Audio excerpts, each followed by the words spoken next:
You're listening to the Save the Date podcast, where we talk all things weddings, jewellery and romance. With love from Cullen Jewellery.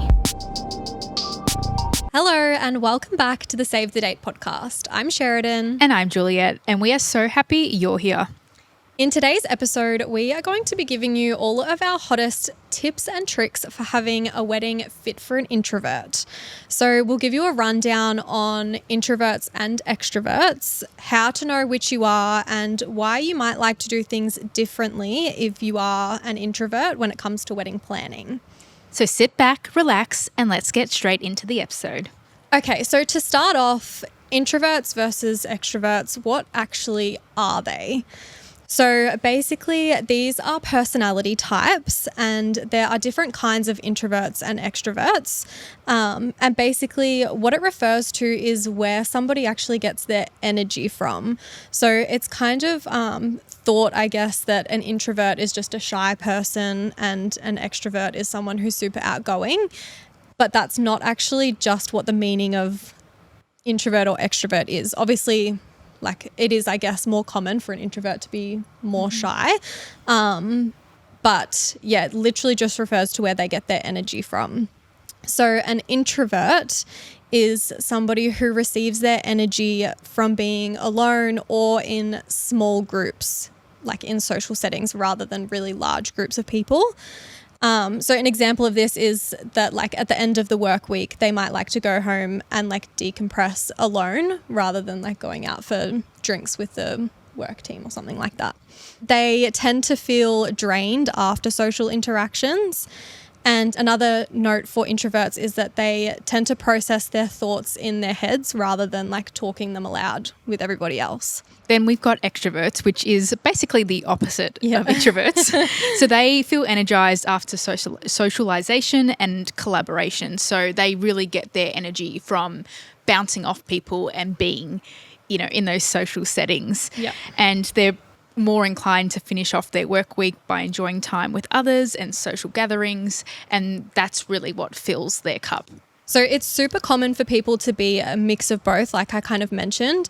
So I know that I'm like, I guess, an introverted extrovert in some settings. So like if I'm with my really close family, I get a lot of energy from being with them. But if I'm in like a big group of people that I don't really know, I get super drained. Yeah, same. I would say I'm probably pretty similar. Yeah. Like I really love my alone time. Yeah. And a lot of the time I do kind of, want to finish the week with just relaxing, or if I've had a big day, I want to go home and just relax by myself in a quiet setting. But then also get me on the right day. Oh, yeah. I'll be out and about with everyone. Okay, so how can being introverted actually affect the wedding day and wedding planning? So let's get into that side of things. So I think the most important thing here is that although like you might have dreamed of your wedding day pretty much your whole life, like I know I definitely did as a woman, but now that it's like really happening, it can start to get really overwhelming, and like the thought of having everybody there with like all eyes on you on one day is like a lot. Yeah. Especially for somebody that does like get their energy from being alone. It's like, very daunting to think about having this one wedding day where it's not even just like you can kind of be a fly on the wall in like a social setting. Like you are literally the center of attention. And there's a lot of things, I guess, in the wedding planning process as well that can kind of add to that stress. So you might start out thinking it's going to be fine. And then as the wedding planning process goes on, you're like getting more and more nervous, I guess. Something else during the wedding planning process is that there is generally a lot of interaction with strangers. Like when you're trying to find vendors, trying to find a venue, all of those kinds of things, like you're talking to someone that you've never spoken to or met or know at all. So that can also be another thing that like can just make it a little bit more overwhelming. And then on top of that, you also have a lot of traditional social events in the lead up to a wedding. Like you have a hens party. Some people will do a hens party and a bridal shower. Then you have rehearsal dinners, and like all of those other things on top of it can just keep piling on, making everything feel worse. So it's super important at this like wedding planning stage to just prioritize yourself, honor your own feelings in the lead up, and really only do what actually feels right for you. Because if you are sitting there thinking and stressing so much about, I don't know, the pressure of having a hen's party, like you don't need to do it at all. Like you could just do something small or you could do nothing at all. But yeah, just really honor yourself. Yeah. And I think what's most important at that stage is just to really be honest with yourself. And yeah, don't try and be like, oh no, like I'll be fine. If you know yourself and you know it will eventually get a bit too much for you.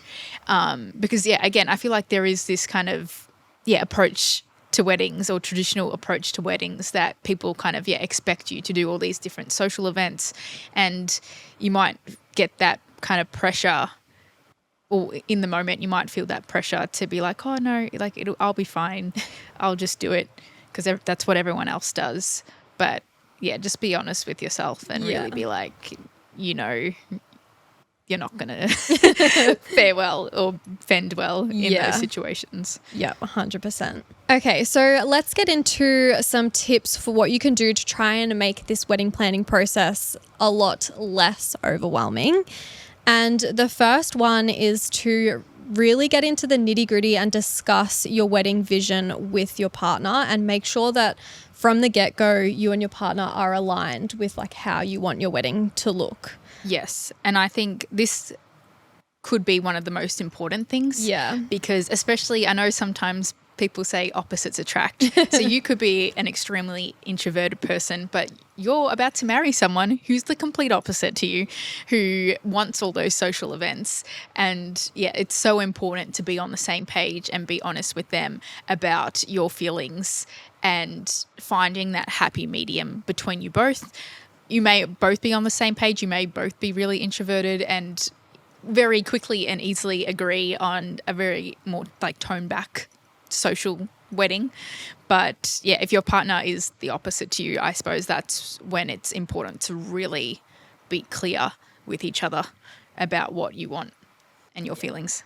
And I think like if that is the case where you're like the total opposites and you start to feel pressured to do things a certain way, like even if you start with like that tiny disagreement at the very get-go of wedding planning, that's just going to add and build so much pressure over the wedding planning process, and it'll eventually boil over. Like if you're starting off on like a bit of an awkward or bad note where you're feeling a little bit uncomfortable and pressured to do things a certain way, that's just going to keep building. Like you're not going to be able to just forget about that throughout the wedding planning process. So you've got to make sure. And then if it gets to the point where you actually start these social events because your partner wanted them, and then it brings the enjoyment, or the enjoyment for you is a lot less because you're almost being forced to do these wedding social events, even though it should be a really joyful and happy time, but it's like then you're stuck feeling like, why am I not enjoying this? I should be, when it's not your fault. Yep, 100%. So it's really important at the early stages that you need to be heard, and you also need to listen. Like you and your partner, you need to agree together because they are likely thinking about their dream wedding as well. Mm-hmm. So you don't want to like force them to do something that they don't necessarily want to do either. But it's just, finding that happy balance, and both of you probably need to compromise in some way. Mm-hmm. And I would actually also say this, not just the social events, but I would say this also stems to the number of people you invite to your wedding. Yes. Because again, some families have different ideas and different perspectives of how many or how far the invites should span. I know it's a very traditional Italian thing to invite cousins of cousins and friends and of family who, it just can very quickly become too many people. And I think having, those boundaries and being very clear about what you want. Because, there's nothing wrong with having a huge wedding and inviting those people if that's what you want. But if it's not, that also needs to be discussed. Yeah. That kind of falls under this umbrella. Yeah, I think that like it's really important, especially when your family start coming into it and like wanting to have their say. Like you need to establish boundaries. And if you're not somebody who is like happy to say no to those things, like you and your partner have to pick the person who is happy to have those, I guess, tougher conversations to be like, no, this is what we're doing. Like, unfortunately, you know, you don't have a say as my auntie who wants to invite her best friend or like, you know. So yeah, definitely pick somebody out of the two of you that is going to be able to say no and actually enforce those boundaries that you set. Yeah. So like Juliette was saying, it's super important as well to be mindful when you're creating your guest list. So depending on what you've discussed and how you've kind of decided you want your wedding to look, it might mean having a smaller guest list and having to put in place those boundaries on not inviting just absolutely anyone that you've ever spoken to. But doing this can make the day feel so much less overwhelming because like you've just got your closest friends and family there, if that is the case. And something that can make weddings feel overwhelming as well is like you kind of feel like you have to be able to talk to everybody, but you never have enough time. So if that's something that is like really valuable to you, that you'll be able to spend time with all of your guests that are there, having a smaller guest list is going to allow you to do that and like to be able to actually sit down with people and like have a 10-minute conversation rather than just like dancing with 200 or more people. Yeah. And I think another thing to keep in mind here, because I know it can be very easy to start feeling guilty for cutting people from your list, and you kind of feel like you have to invite people for a certain reason. Like, oh, if I invite this person, it means I have to invite this person just because they might get upset. I think at the end of the day, it's still your party, it's still your event, and I know it can sometimes be easier said than done, but if you don't want a certain person there, you should not feel obligated to invite them just because you might hurt their feelings or you know, because you're inviting this person, you have to invite them. I think especially, again, it's coming back to your own happiness and what you want. You don't want to be stuck not enjoying your day because you feel too overwhelmed or it's just too much for you, when you just could have cut a few extra people and it would have helped a lot. That's a really good point. The next thing that you can do, and this might be a little controversial, but is that you can use technology to communicate with everybody. You don't have to meet up with everyone in person. Like, I don't know about you or any of the listeners, but I hate phone calls. Yeah. It's like my biggest pet peeve when someone calls me and I'm like, this could have been a text. See, I'm the complete opposite. Really? I hate replying to text messages. Yeah. I'm terrible at replying to text as well, but like, I'm so bad at replying. when But someone, I'm like, call me. when someone calls me, I'm like, something's wrong. Like, just automatically go into like fight or flight. But you can communicate with all of your vendors, like just over text or email. Yeah, even email. It's really common with your vendors that they will want to catch up with you either in person or at the very least like a Zoom chat, just so that they can get to know you and like actually understand what it is that you want for your wedding. You don't have to do this at all if you're feeling like it's too much, but something that I would consider with this is, say for example, like your photographer and your videographer and the people that are like going to be spending either a lot of time with you, or another one is your celebrant that kind of they're going to be talking about you and your partner and your love. It might be better off to kind of get that awkward, uncomfortable first meeting chat out of the way early, rather than like meeting them for the first time on the wedding day when you might already be nervous and anxious and a bit overwhelmed because everything's happening. And like now you're meeting this person for the first time and they're going to be in your face, like taking photos of you. So that is just something to be really mindful of when it comes to this, like this point of using technology. It can be super, super helpful, but you might thank yourself on the day if you like just put yourself into a little bit more of an uncomfortable situation in the planning process. Yes. And yeah, like you were saying, I feel like there are certain vendors that you can prioritize in terms of, or pick out in terms of meeting them in person. Like there's definitely some vendors that you won't have to meet in person at all. Yeah. If you're uncomfortable with that, but there's just the certain few that you probably do want to meet beforehand. And then the rest can just be all over email if you don't want to speak with them on the phone. Next up is to choose a suitable venue. So this might sound like a little bit confusing, like choosing a suitable venue when like just because of your personality type.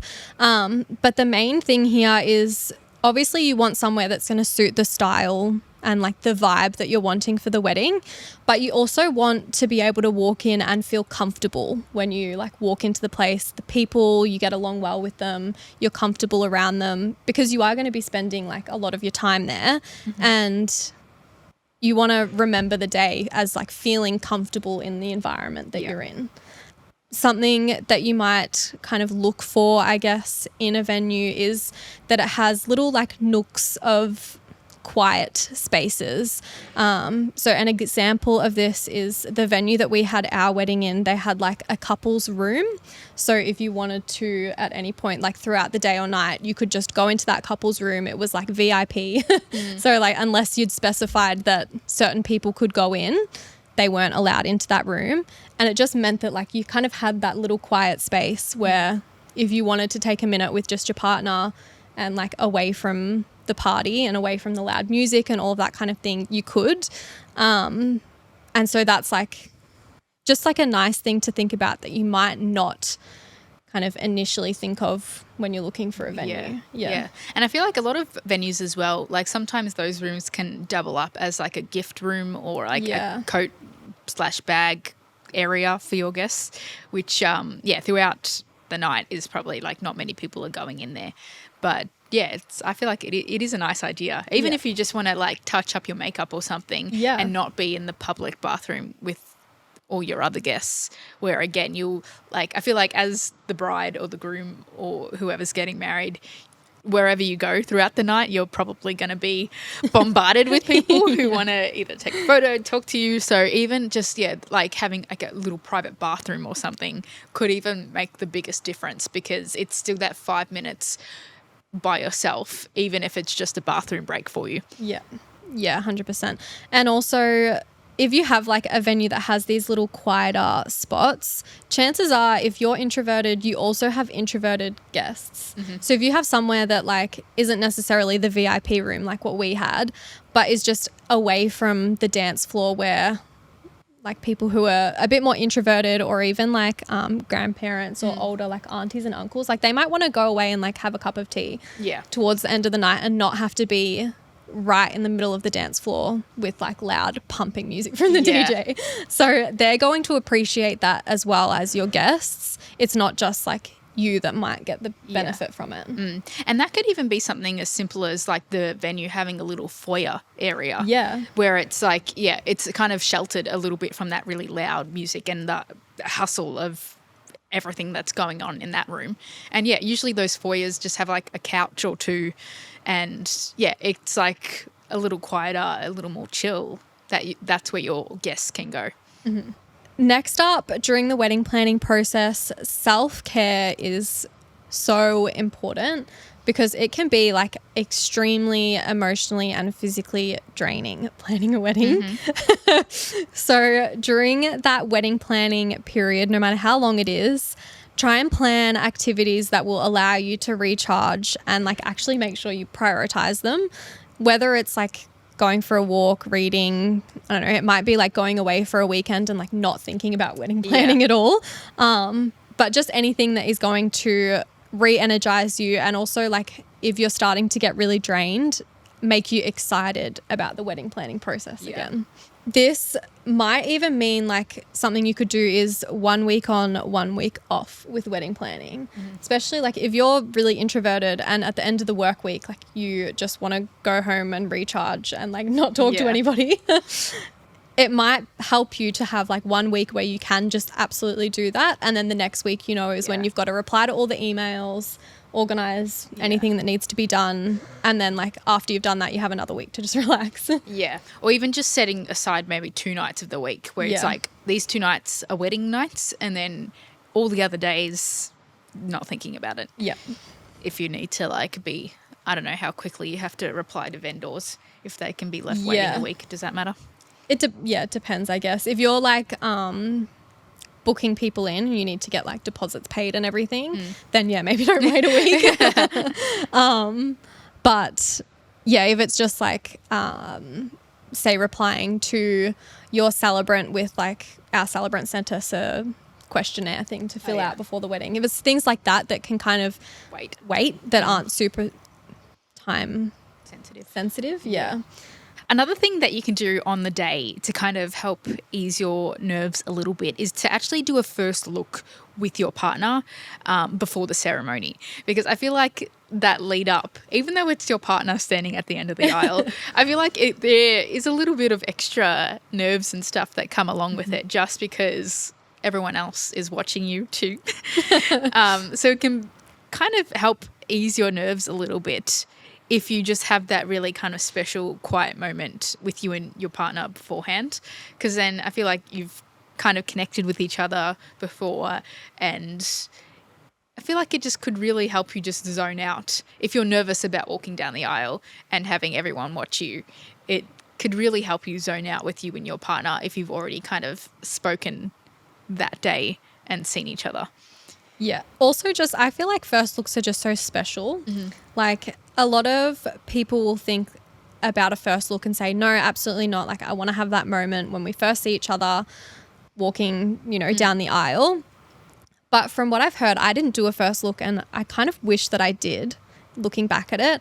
But everyone that I hear that does a first look, they're like, it made the walking down the aisle even more emotional because like you've seen them beforehand, and whether you've like said your vows or just done a first touch or literally anything, you've gotten all those nerves out of the way. And then when you're walking down the aisle, it's like the nerves aren't there about seeing your partner. It's just you get to walk up to them knowing like you're about to marry them. Yeah. So it's kind of like the nerves are gone and the excitement takes over. Yeah. Which I just think is so cool. Yeah. Another thing that you can do is to choose a quiet moment to say your vows. So this might be during your first look, but it could also be after the ceremony. Like there's no rules around it. So personal vows aren't required to actually like make your wedding legally binding. So you can just say the legal things during the ceremony. And if saying those like real personal kind of statements during the ceremony is making you nervous, you don't have to do it at all. And you can literally like you could skip wedding vows altogether. Like you don't if you don't want to do them, if you don't feel comfortable like even saying them to your partner, like you literally don't have to do them. You could write a letter if you want to have like something special. But yeah, if saying your vows is like really one of the things that's making you nervous, just remember you don't have to do them during the ceremony. And we do have a full episode all about wedding vows. So if you're kind of tossing up whether or not you want to say your vows because you're feeling a bit nervous about it, we'll link that in the show notes so you can go and check that episode out, and that might help kind of either ease those nerves or set in stone that you really don't want to say them during the ceremony. Yeah. And with that as well, you can also find a venue for the ceremony that has a little private area that can do it. Like I know in some churches or in some Catholic churches, they've got like a little behind the altar room, kind of like, which I think is typically like where the priest goes and stuff. But like you could even say or ask to do your vows then. So it's like you're still saying them in private during the ceremony when they should be, but it's a little more, hidden away. And it's not as public. You're not like standing there saying these like heartfelt things with everybody's eyes on you. And I'm sure like other places would have something similar. Where no matter if it's like some other kind of venue or if it's I don't know, in like some sort of garden. I don't know if they could set up some sort of I don't know, flower wall or something. So you can go behind and do it. Picturing like, you know, how people have those arbors and they just like go and sneak behind them. And they're like standing this close together. Yeah. So if you really want to do them during the ceremony and where they fit during the ceremony and stuff like that, you could request something like that. Yeah, or even just like mics off. Yes. No mics. Like, so you'd still be standing in front of everybody, but like no one can really hear what you're saying except for maybe like the first row of people. Yeah. So moving on to the reception, we have a couple of tips that you can do just purely during the reception. So the first one is that you don't have to do a grand entrance as like the newlyweds. You can fully skip that and just mingle into your cocktail hour or join your cocktail hour altogether and then enter the reception with your guests. This might just ease like some of that pressure of, again, like another moment where you have all eyes on you. Mm-hmm. You don't have to have that necessarily. And then you can also skip any of the other formalities on the night. So, for example, your first dance, the bouquet toss, cutting the cake, any of those other things. If you don't think that they're going to actually add value to your experience on the day, just skip them. Speeches. Yeah, speeches. They're a big one. Yeah, you don't need to say a speech if you don't want to. Yeah. You can get your like bridesmaid or something to do it. Offer it. Or maybe, even like if you've got a parent who wants to say something instead. Yeah. But you don't really need speeches if you don't want to say them. You can give your thanks to your guest later through like a card. Something not in person. Or like if you do really want to do speeches, another thing that you could do, which is what we did, is we did our speech together. Oh, yes. So like typically I think in like a traditional wedding, just the groom would do a speech. Yeah. Whereas like Harrison, my husband, he didn't really want to do like a speech necessarily. He was like, do I have to? And I was like, well, yeah, I would really like us to. Yeah. But I was like, I want to do a speech as well.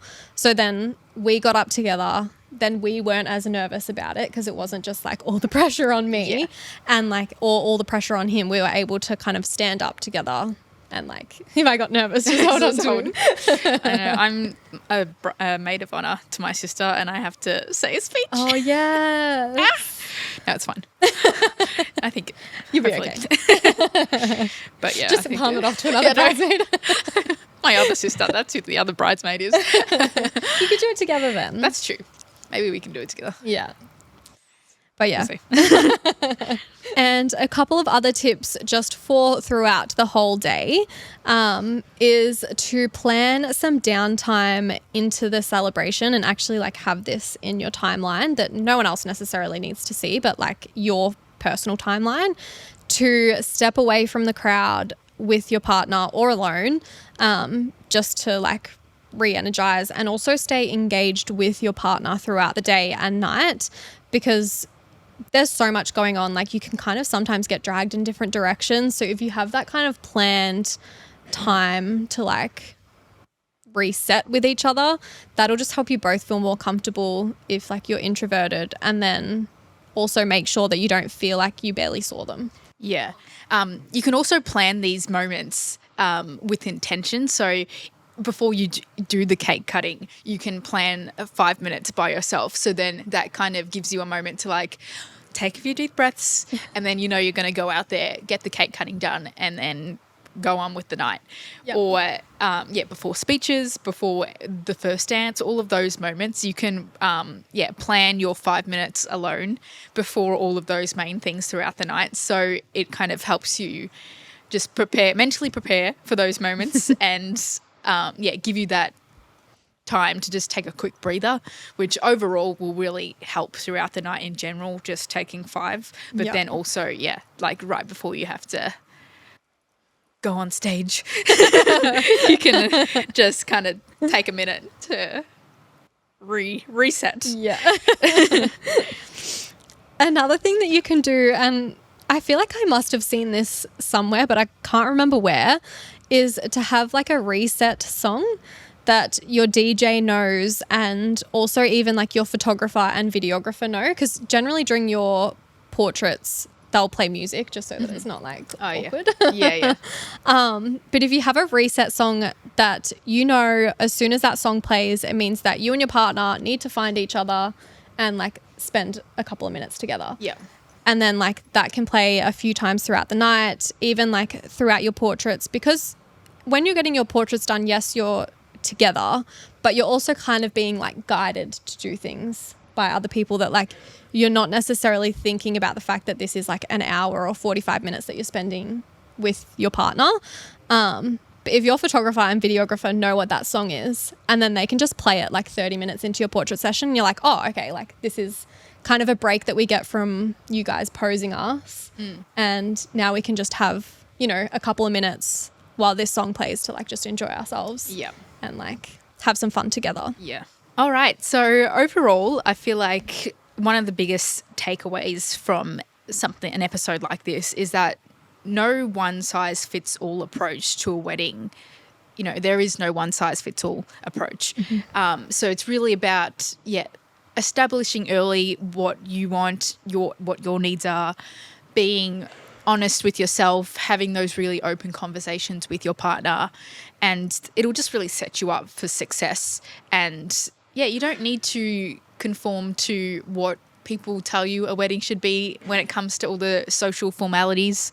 If you don't want to do something, don't. Let it be you. After all, it's a very personal event and a personal time in your life, so it should follow what you actually do to celebrate that event should follow what's true to you. Yeah. And also I think you can take your time wedding planning. Like I know it's really common to have like, I don't know, a 12 to 24 month engagement would probably be the most common, but you don't have to do that. If like you're getting overwhelmed at the start of your wedding planning process, you can push that out to however long of an engagement you need to be able to plan the wedding that you and your partner are going to really, really love, and that you're going to not have all of that pressure on you, like to plan a wedding in 12 months. Allowing more time for that will just allow you to really focus on each element of wedding planning and like get each thing right without feeling rushed or overwhelmed. Yeah. And at the end of the day, that's what's going to make it the most enjoyable for you. And I think then that also then shines through with your guests, that they can see you loving life and enjoying yourself. Your guests are going to have fun no matter what. And don't get too caught up about this person's not invited, or this person wants this person to come. They'll have fun and everyone will enjoy themselves if you're enjoying yourself. Yeah, because like as much as you think about a wedding, it's like a one-day thing. You want to make the whole wedding planning experience great, because that is what is then going to make you have a more enjoyable day on the actual wedding day, rather than like if you've had a terrible wedding planning experience and like you kind of just want it to be over. So it's all about finding balance between celebrating your love and honoring who you are, and in doing and finding a balance between those both, that is when you're going to create an experience that you're proud of and that you will enjoy. So thank you so much for joining us for this episode of the Save the Date podcast. We hope you learned something new, and if you're currently planning your wedding, congratulations, good luck, and have fun. If you enjoyed today's episode, make sure you follow or subscribe and leave us a review wherever it is that you're listening. Make sure that you come and connect with us on our socials at the Save the Date podcast, and join our Facebook group, the Save the Date community. We hope you have a wonderful day or night, and we will be back with another episode next week. Bye. Bye.